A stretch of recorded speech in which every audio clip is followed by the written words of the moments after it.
নমস্কাৰ বন্ধু বান্ধৱীসকল, অৱন্তী সেনাপতি ইউটিউব চেনেললৈ আপোনালোক সকলোকে স্বাগতম জনাইছো। আজি আমি আহিছো হাতীজান বাগানলৈ। ইয়াতে আমাৰ ঘৰৰে ছোৱালী এজনী আছে বুলিয়ে কৈছো, আৰু নিজৰ ছোৱালীৰ নিচিনা। তাই আজি ঈদ খাবলৈ মাতিছে, গতিকে তালৈ আহিছো। আজি পবিত্ৰ ঈদৰ দিনা সকলো ইছলামী ধৰ্মৰ মোৰ বন্ধু বান্ধৱী সকলোলৈকে আজি ঈদৰ শুভেচ্ছা জনাইছো। আপোনালোক সকলোৱে আনন্দেৰে আজি ঈদ পালন কৰক। আমিও আহিছো, আমিও আজি ইয়াতে মাজনীয়ে এওঁ আপোনাৰ চিপাঝাৰৰ ছোৱালী হয়।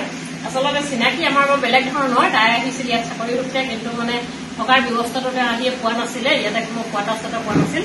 সেই সূত্ৰে মোৰ ভাইটিৰ ঘৰলৈ ভাড়া বিচাৰি গৈছিল তেওঁলোক, কিন্তু তেওঁলোকে ক'লে বোলে আমাৰ ঘৰতো তেনেকে ভাড়া দিবৰ ব্যৱস্থাটো নাই, তেওঁলোক গোটেইবোৰ চাকৰিলৈ যায়, সেইকাৰণে ঘৰত মানুহো নাথাকে, অসুবিধা হয়।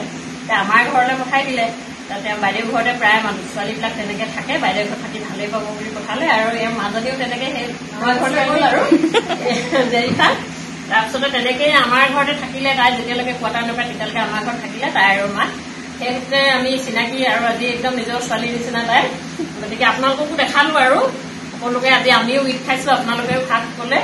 সকলো ইছলামী বন্ধু বান্ধৱী সকলোকে শুভেচ্ছাটো দিলো আৰু দেই। এনেকৈয়ে আজি দেখুৱালো আৰু আপোনালোকক আমি আজি ঈদ খাইছো। এয়া এতিয়া আমি খাম, আৰু মাজনীয়ে পোলাও বনাইছে, পোলাও দিছে। অৱশ্যে আজি সোমবাৰ পৰিল, আমি সোমবাৰে চিকেন নাখাওঁ, সেইকাৰণে আজি আমি নিৰামিষ পোলাওটোৱে খাম, আৰু প্লেন পোলাওটোৱে খাম। গতিকে দেখুৱালো আৰু দেই আপোনালোকক বন্ধু বান্ধৱীসকল।